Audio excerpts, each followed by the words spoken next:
शब्द। तुझे भरोसा नहीं ना, तो फिर जा अपने कमरे में जाकर देख, तेरे पलंग के नीचे तुझे तेरी माँ की हड्डियां मिलेंगी। प्रभात दौड़कर अपने कमरे में जाता है और अपने पलंग के नीचे देखता है। वहां पर सचमुच एक कंकाल पड़ा हुआ था और उसके शरीर पर जो कपड़े थे वो प्रभात की माँ के थे। क्या बात है, आज तो आप सुबह से ही बहुत बिजी हैं। ऐसा क्या लिख रहे हैं? बस एक फैमिली की कहानी लिख रहा था। जैसे हमारी फैमिली है ना, तुम, माँ और मैं, लेकिन थोड़े अलग तरीके से, क्योंकि ये कहानी हॉरर है और इसमें जो आदमी है ना, मैंने उसकी बीवी को मार दिया है। मतलब कहानी में ऐसा लिखा है। और जानती हो, उसके बाद जो बीवी है ना, वो एक बुरी आत्मा बन जाती है। क्या बेटा, इस तरह की डरावनी कहानियां क्यों लिखता है तू? जानता है ना, हम जो सोचते हैं, जो लिखते हैं, हमारा दिमाग पूरा दिन वैसा ही होता रहता है।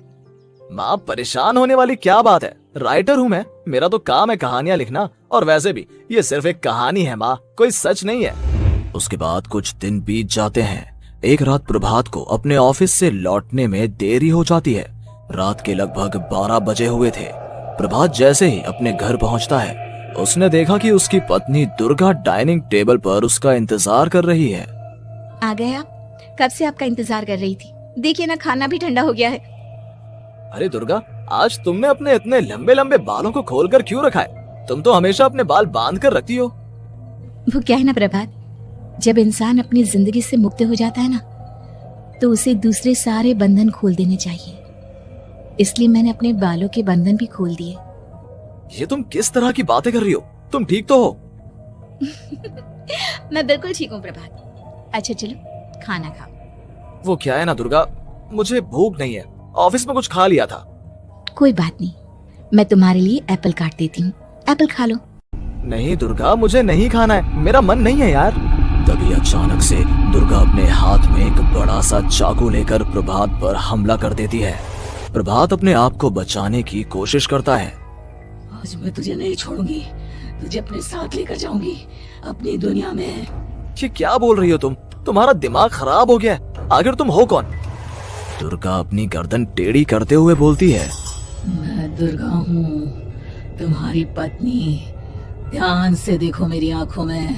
प्रभात बुरी तरह से डर जाता है और घबराहट में वो चाकू अपनी पत्नी के पेट में मार देता है। उसकी पत्नी की वहीं के वहीं मौत हो जाती है और उसकी चीख की आवाज सुनकर उर्मिला दौड़ते हुए बाहर आती है। ये तुमने क्या किया प्रभात? तुमने अपनी पत्नी का खून कर दिया।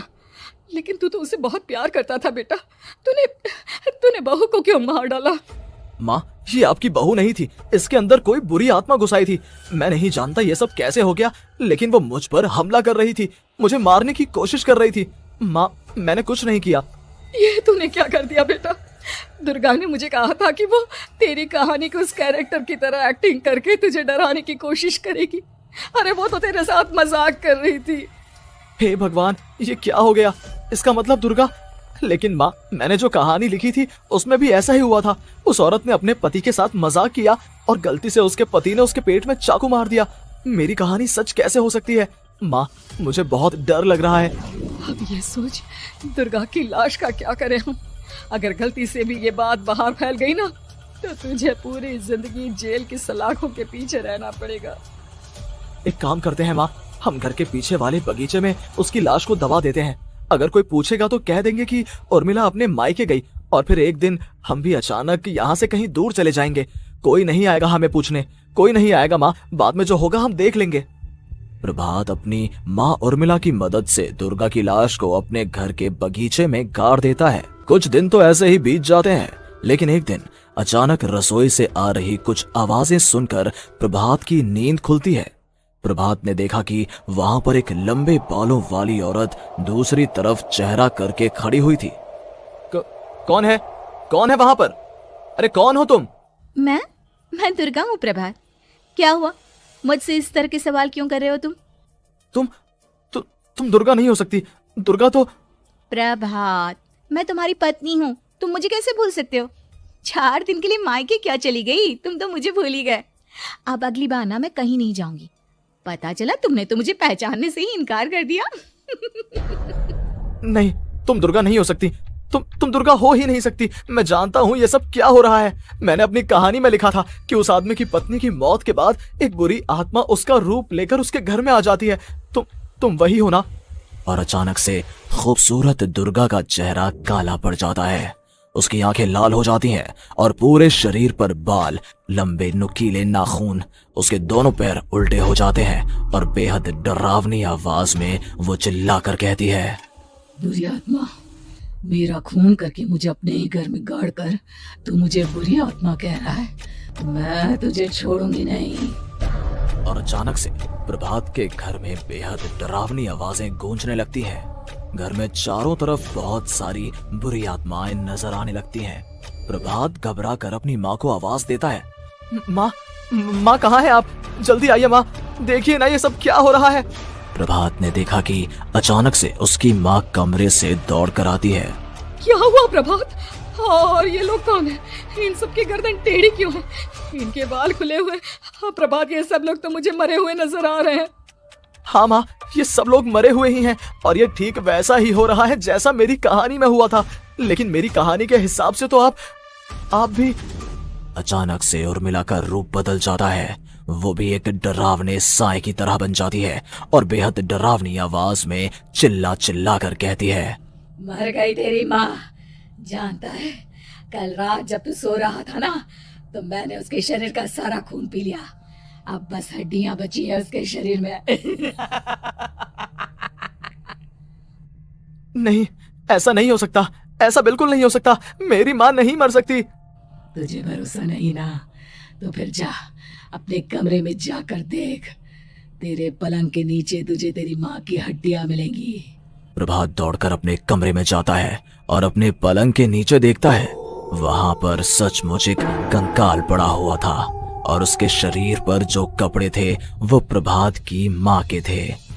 माँ, अब मुझे कुछ करना पड़ेगा। लेकिन मेरी कहानी में लिखा था कि माँ की मौत मेरे हाथों से होगी, पर माँ तो पहले ही मर चुकी है और वो बुरी आत्मा मुझे भी मार देगी। नहीं नहीं, इससे पहले कि वो मुझे कुछ करे, मुझे उसका काम खत्म करना होगा। प्रभात अपने हाथ में बड़ा सा चाकू लेकर उस बुरी आत्मा पर हमला कर देता है जिसने प्रभात की माँ का रूप लिया हुआ था।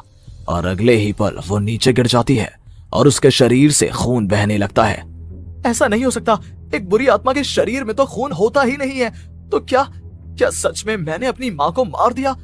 लेकिन अभी कुछ देर पहले तो फिर वो कंकाल किसका है? और ये कौन है? मैं पागल हो जाऊंगा। और अपनी माँ की लाश, इसका मैं क्या करूं? लोग पूछेंगे तो मैं क्या जवाब दूंगा? तभी वहां पर दुर्गा का रूप लेकर जो आत्मा थी उसने प्रभात से कहा, गाड़ दे अपनी माँ को ले जाकर उसी जगह जहाँ तूने मेरा खून करके मुझे गाड़ दिया था। जा, चला जा। घबराया हुआ प्रभात पागलों की तरह अपनी माँ की लाश को लेकर बगीचे में गाड़ देता है। प्रभात की हालत पागलों जैसी हो जाती है। वो अपने आप को अपने घर में बंद कर लेता है।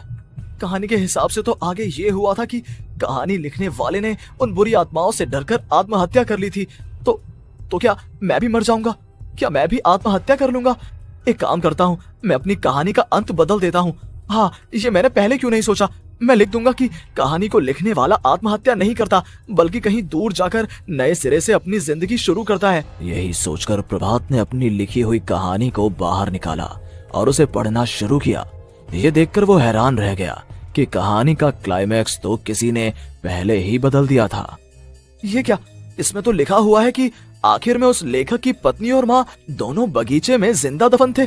बुरी आत्माओं ने उनको कैद करके रखा था और वो लेखक अपनी माँ और पत्नी दोनों को जिंदा बाहर निकाल लेता है। लेकिन ये सब लिख किसने दिया? प्रभात दौड़कर बगीचे में जाता है और वहां पर खुदाई करना शुरू कर देता है। प्रभात देखता है कि वहां पर लकड़ी के 2 बड़े संदूक हैं और उनके अंदर से आवाजें आ रही हैं। प्रभात बचा लो मुझे। अगर थोड़ी देर और होगी तो वो मुझे छोड़ेगी नहीं। बेटा देखो, मैं इस बक्से के अंदर बंद हूँ, प्लीज मुझे बाहर निकालो। वो बुरी आत्मा किसी भी वक्त मुझे मार डालेगी। प्रभात वो दोनों बक्से बाहर निकालता है और अपनी पत्नी और माँ दोनों को आजाद करवा लेता है। लेकिन तभी वहां पर अचानक से एक बेहद डरावनी और खौफनाक दिखने वाली औरत आ जाती है। तुझे क्या लगा था इतनी आसानी से अपनी पत्नी और माँ को बचा लेगा? बस 5 मिनट और उसके बाद अमावस का चांद आसमान में आने ही वाला है। लेकिन तूने इन दोनों को बाहर निकाल लिया, अब तुझे मरना होगा। नहीं, मैं जानता हूँ मैं नहीं मरूंगा, और अब आगे क्या करना है ये भी मुझे पता है। प्रभात, ये बहुत खतरनाक है, हमें मार डालेगी प्रभात, चलो यहाँ से। नहीं दुर्गा, अब मुझे अच्छी तरह से पता चल चुका है कि इस बुरी आत्मा से हम कैसे पीछा छुड़वा सकते हैं। और इतना कहकर प्रभात अपने हाथ में पकड़ी हुई सिंदूर की थैली उस बुरी आत्मा के ऊपर उछाल देता है। कुछ ही देर में वो जमीन पर गिरकर राख में बदल जाती है। ये सब क्या हो रहा था बेटा? ये सब तुम्हारी लिखी हुई इस कहानी की वजह से हुआ है ना? नहीं माँ, पहले मुझे भी ऐसा ही लगा, लेकिन बाद में पता चला कि बरसों पहले हमारे इस बगीचे की जमीन के अंदर किसी को जिंदा गाड़ दिया गया था, और बस उसी औरत की आत्मा हमें परेशान कर रही थी। उसी ने मेरे शब्दों में जान डालकर उस कहानी को जिंदा कर दिया था। मुझे माफ कर दो प्रभात, मैंने आपकी कहानी के साथ छेड़छाड़ की थी और उसे बदल दिया था। माफी मांगने की जरूरत नहीं है दुर्गा, तुम्हारे उस बदलाव की वजह से ही आज हम सब जिंदा हैं, क्योंकि आखिर में कहानी में वो हुआ जो तुमने लिखा था।